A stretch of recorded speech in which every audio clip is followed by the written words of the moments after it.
On this long holiday weekend, we're obviously giving thanks to God for our country and for the great blessing that it is to live in the United States. I think it goes without saying, probably, that our country isn't perfect. There's a lot that needs to be fixed. There's a lot that divides us. But I would think we would all agree that it's a tremendous blessing to live here. In a few minutes, we're going to sing "Oh Beautiful for Spacious Skies."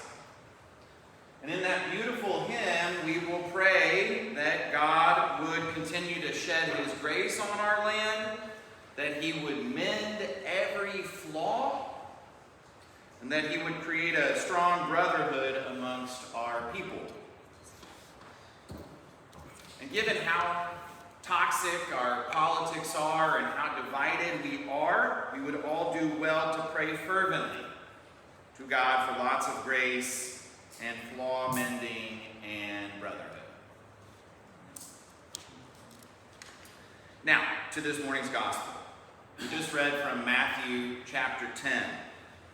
And Jesus says a number of things here in this reading this morning that just sound strange. Let's just review them real quick, just in case you miss them. Jesus says, "Do not think that I have come to bring peace. I have not come to bring peace, but a sword." Or he says this, "Whoever loves father or mother more than me is not worthy of me. And whoever loves son or daughter more than me is not worthy of me." So we seem to have caught Jesus, of all people, saying un-Christ-like things here. We think of Jesus as the Prince of Peace, and He's telling us, nope, I'm not here for peace.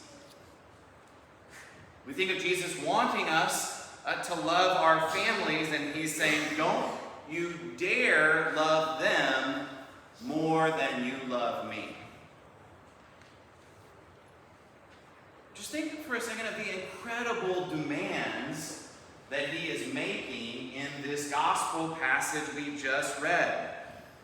Anybody who doesn't think that Christianity is incredibly demanding, well, they haven't read today's gospel passage. He's saying here, your children, your parents, the people that you biologically and culturally and spiritually are most closely tied to in this life, our children that we love so much that we would give our lives for them.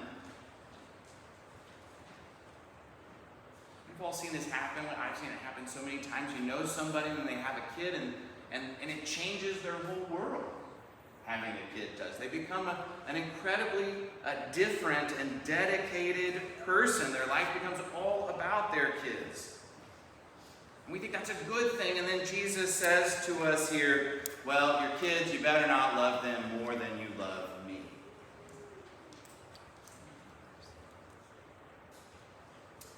Now, sometimes when people are considering the teachings of Jesus, you hear them categorize Jesus as just kind of another great teacher among many others in history.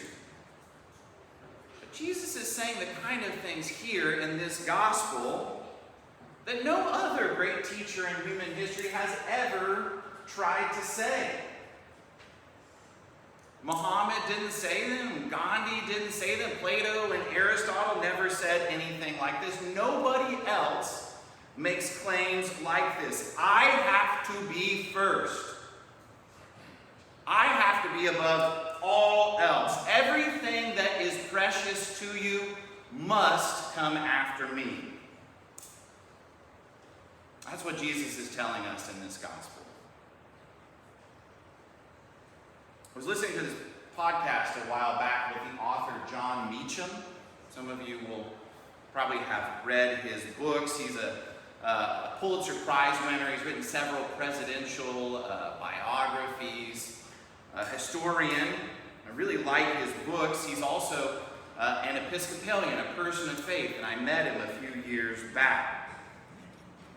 Well, he's on this podcast, and he's talking about a book that he had just released about the 7 words of Christ from the cross, the 7 last things that Jesus says before he gives his life for us.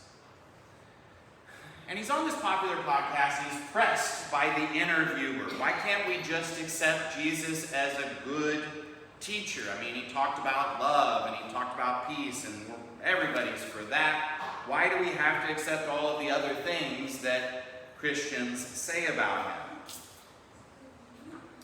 Now, Meacham is a person of faith, but I was really surprised by how he handled the question. Because instead of a full-throated defense of his faith in Jesus Christ, he quickly conceded the point. Sure, he said, we don't have to accept everything that the church says about Jesus. Meacham sort of gave an asterisk. He thought that Jesus was still worth listening to, but not everything.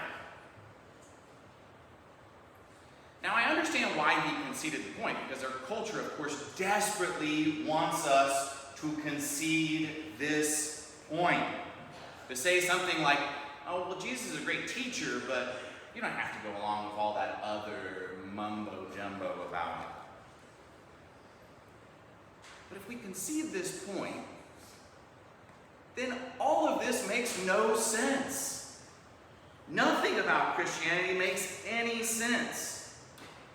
If Jesus is anything less than God himself, he cannot and would not say the things like he does in today's gospel. Only God could legitimately say, love me more than you love your kids. Because those are the words of a madman if they're not the words of God himself.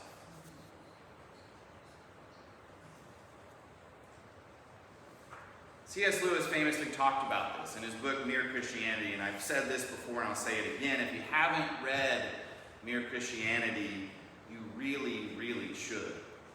It's probably the most important Christian book that was written in the 20th century. Here's how Lewis frames this. He's talking about Jesus.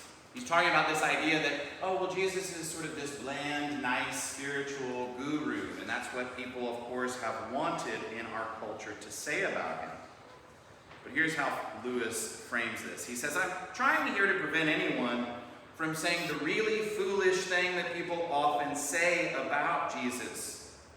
Something that goes like, I'm ready to accept Jesus as a great moral teacher, but I don't accept his claim to be God.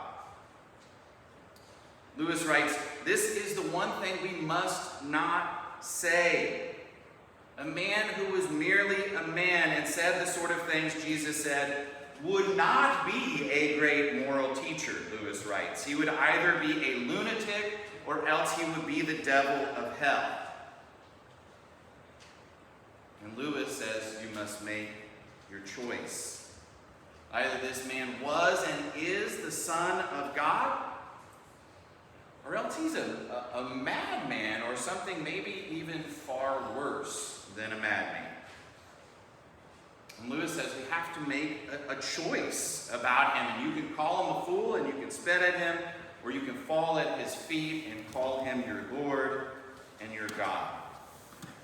Lewis says, don't come with any patronizing nonsense about his being a great human teacher, because he hasn't left that option open to us.